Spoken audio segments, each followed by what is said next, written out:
सर्वदलीय बैठक, टेलीफोन, चिट्ठी नहीं, किताब भेज दो, चिट्ठी नहीं पूरी किताब भेज दो। वहां जो लोग उत्पात कर रहे हैं वो किसी व्यवस्था को नहीं मान रहे। पहले तो ये समझो आप लोग, संयुक्त राष्ट्र संघ उनके ठेंगे पे, संयुक्त राष्ट्र संघ वाला चिल्लाते चिल्लाते गला अपना खराब कर लेगा। अच्छा, संयुक्त राष्ट्र संघ की कौन सुन रहा? जो बांग्लादेश वाले सुने? ट्रंप ने सुन रहे? नहीं। बाइडेन सुन रहे थे? नहीं। इजराइल सुन रहा? नहीं। फिलिस्तीन सुन रहा? नहीं। हमास सुन रहा? नहीं। टमास सुन रहा? नहीं। यूक्रेन सुन रहा? नहीं। कौन सुन रहा? गुड्डू और पप्पू सुन रहे? उनसे कुछ होना नहीं। इसलिए समस्या का समाधान उन सब चीजों में नहीं है महाराज ना, कि मीटिंग बुलाओ, बैठक बुलाओ, उसमें काजू लाओ, नमकीन और अंजीर का जूस पियो सब लोग, उससे कुछ नहीं होना। अब जो कुछ होना है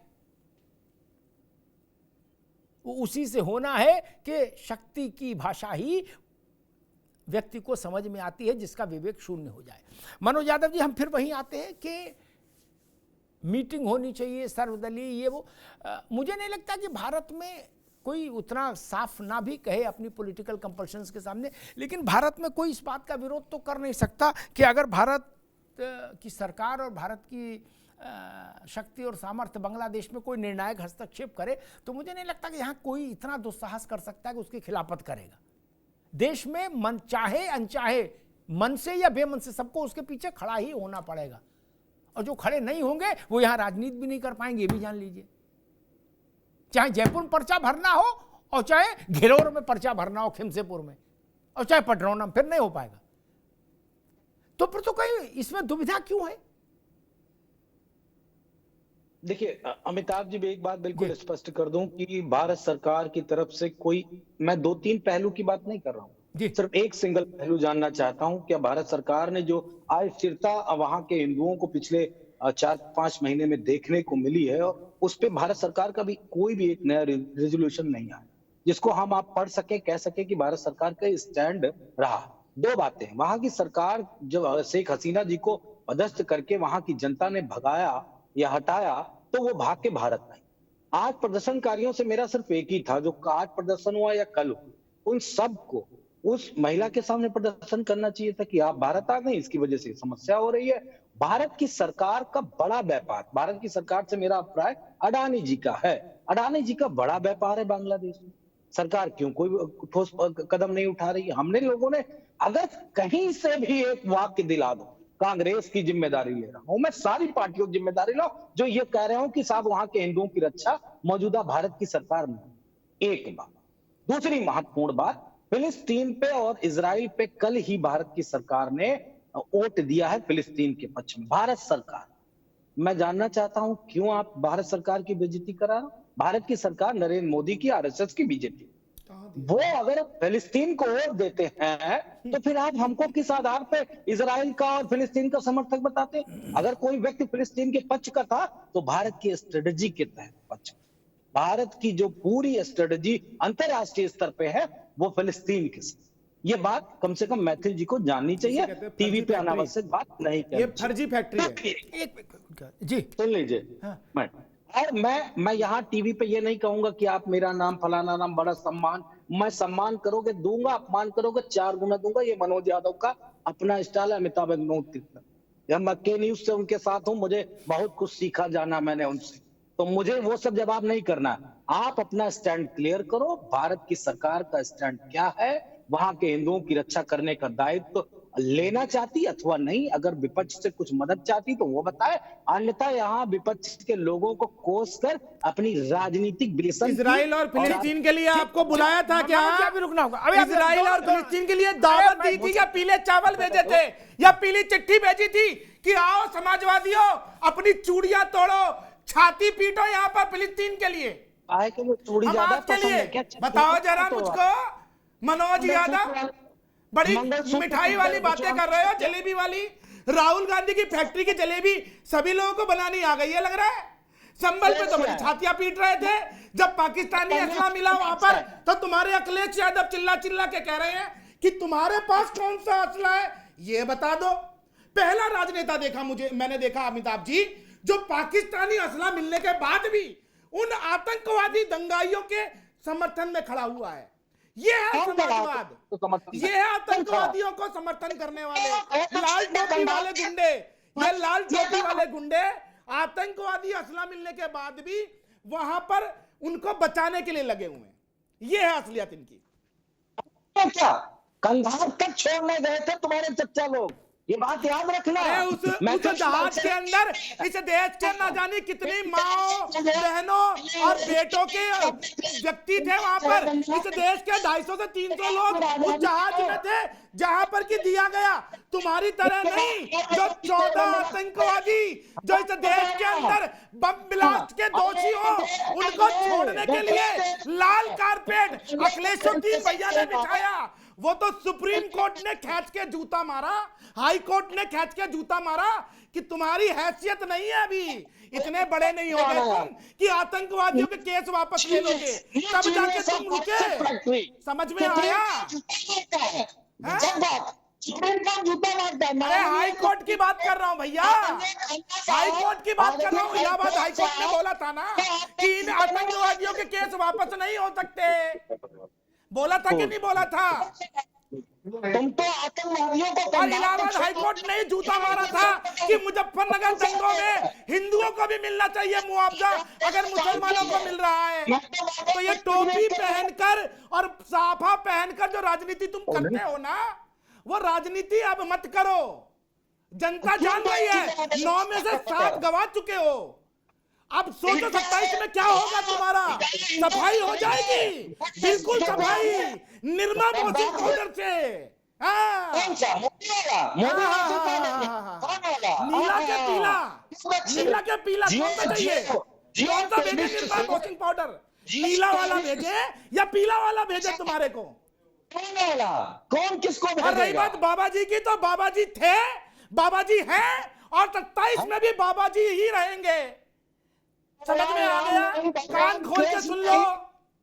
लाल टोपी वाले गुंडा। मैथिल जी मनोज जी दोनों को रोकूं, दोनों मित्रों को रोकूंगा। मैंने मनोज जी यादव जी को भी, मैथिल जी को भी रोकूंगा। मनोज पंडित जी, हम फिर वहीं आकर, लगभग 1 घंटे का समय पूरा हो रहा, हम फिर वहीं आकर खड़े हो गए।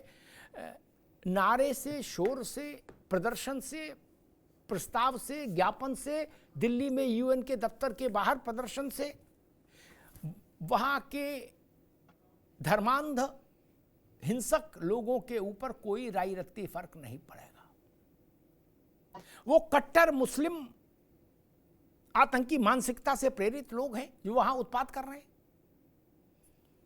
अगर हम ये अपेक्षा करते हैं, ऐसी उम्मीद कोई पाले हैं, जैसे महाराज जी कह रहे थे कि नहीं भाई चिट्ठी लिखो, फोन करो, तार भेजो, क्या पोस्ट कार्ड लिखने से वो मानेंगे? अमिताभ जी देखिए, शठे शाठ्यम भैया, शठे शाठ्यम समाचरेत, शठ को शठ के तरह ही डील करना होगा। उनको उनकी भाषा में समझाने की। देखिए अमिताभ जी, ये जो पूरा मुद्दा है, ये एक राष्ट्रीय मुद्दा है, देश के साथ मुद्दा है। यहां पर अगर आप प्रक्रियाओं का इस्तेमाल नहीं करेंगे तो फिर आपके ऊपर उंगली उठाई जाएगी। अभी अमेरिका में डोनाल्ड ट्रंप ने चुनाव में कहा कि जो हिंदुओं के साथ वहां पर हो रहा है वो बर्दाश्त के काबिल नहीं है। हम लोग भी मान रहे हैं, हम भी चीजों को देख रहे हैं, पर लेकिन एक सिस्टम है, उसको आपको अडॉप्ट करना पड़ेगा, चलाना पड़ेगा।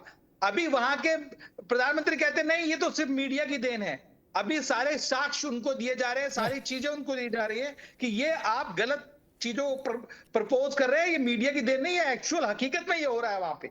आप ये देखिए, अभी मैथिली जी ने कहा कि यहाँ पाकिस्तान के कारतूस मिल रहे हैं, चीजें मिल रही है, तो लोग क्या कहते हैं कि नहीं ये फैब्रिकेटेड है।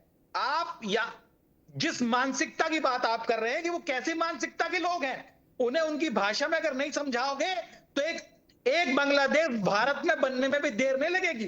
जो पोजीशन वहां पर है वो पोजीशन हिंदुस्तान में भी आ जाएगी अगर हम कड़े से कदम नहीं उठाएंगे या सरकार कड़े से काम नहीं करेगी। ये जो मेरे मित्र जो आज कह रहे हैं कि चिट्ठी भेजें, पत्री भेजें या डीएनए टेस्ट की बात करें, ये देश को जोड़ने की बात नहीं कर रहे, देश को तोड़ने की बात कर रहे हैं। तो सरकार की जिम्मेदारी बनती है कि हम हर चीज को कायदे कानून के हिसाब से चलाना है। आज जो मनोज पंडित एक मिनट रुको बाबू।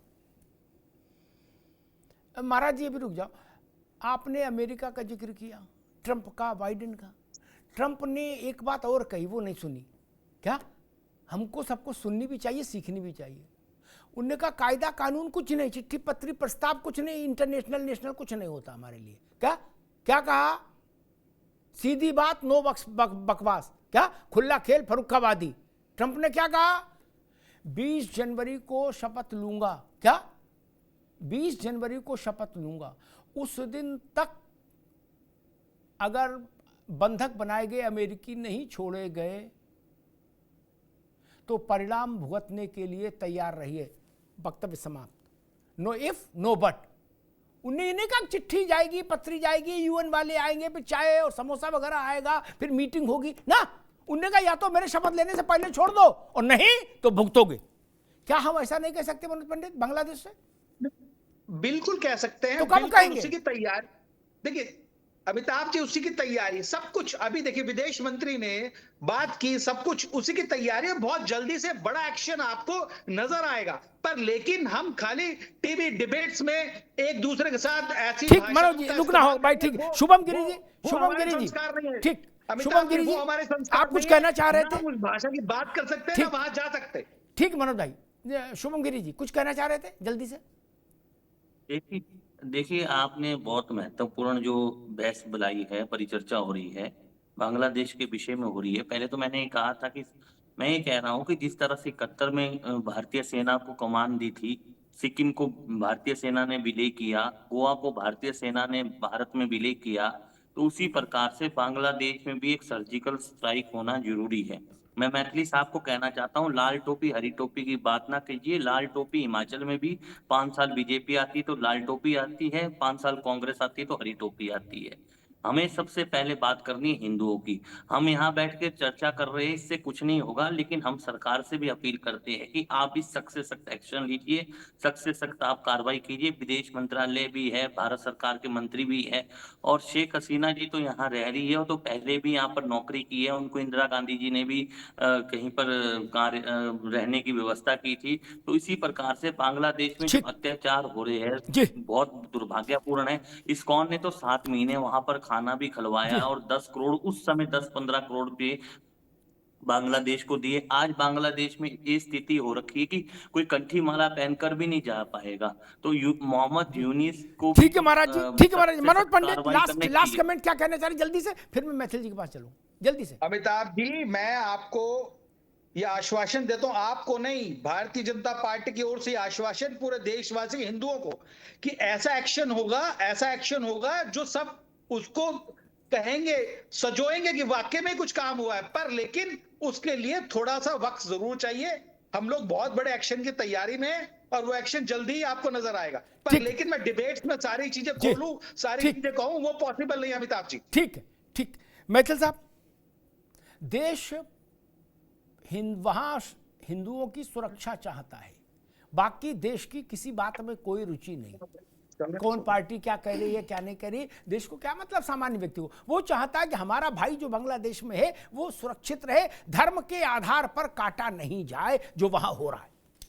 देखिए अमिताभ जी, मैं भी यही कह रहा हूं कि हमारे हिंदुओं की रक्षा वहां होनी चाहिए, लेकिन आपको यह भी समझना पड़ेगा कि हम घर खुला छोड़कर यदि चले जाएंगे तो इस घर के अंदर बहुत सारे आस्तीन के सांप बैठे हैं। यहां उस पार्टी का प्रवक्ता भी बैठा है जिसके एक नेता, जिसके ये जूतियां अपने सर पे रख के चलते हैं, उसने भारतीय सेना के जाते समय में पूरा का पूरा रास्ता भी खोदा था एक समय में। आपको याद होगा, भारत माता को डायन कहने वाला नेता जिसने भारतीय सेना का रास्ता तक खोद दिया था। तो ऐसे यहां पर बहुत सारे आस्तीन के सांप हैं। यदि भारत किसी युद्ध के मोर्चे को खोलता है, उससे पहले उसको भारत के अंदर आंतरिक सुरक्षा को भी स्ट्रॉन्ग करना पड़ेगा। और यही कारण मैं बार बार कह रहा हूं कि ये जो विदेशों में फिलिस्तीन और हमास के लिए छातियां पीटते हैं, क्यों नहीं ऑल पार्टी मीटिंग के अंदर रेजोल्यूशन दे देते? क्यों नहीं पूरा का पूरा इंडी गठबंधन सिग्नेचर करके भेज देता है मोदी जी को कि अब आपकी 56 इंची छाती में दम है तो उड़ा दो बांग्लादेश को। है हिम्मत यहां पर इन लोगों को? हिम्मत है तो ये हाँ भाई भरे यहां पर, वरना अपना डीएनए टेस्ट कराएं जाके। बाबा जी ने बहुत सारी मेडिकल लैबें खोल रखी हैं, फ्री में हो जाएगा। और ना हो रहा हो तो मुझसे बात कर लेना, मैं फ्री में करवा दूंगा।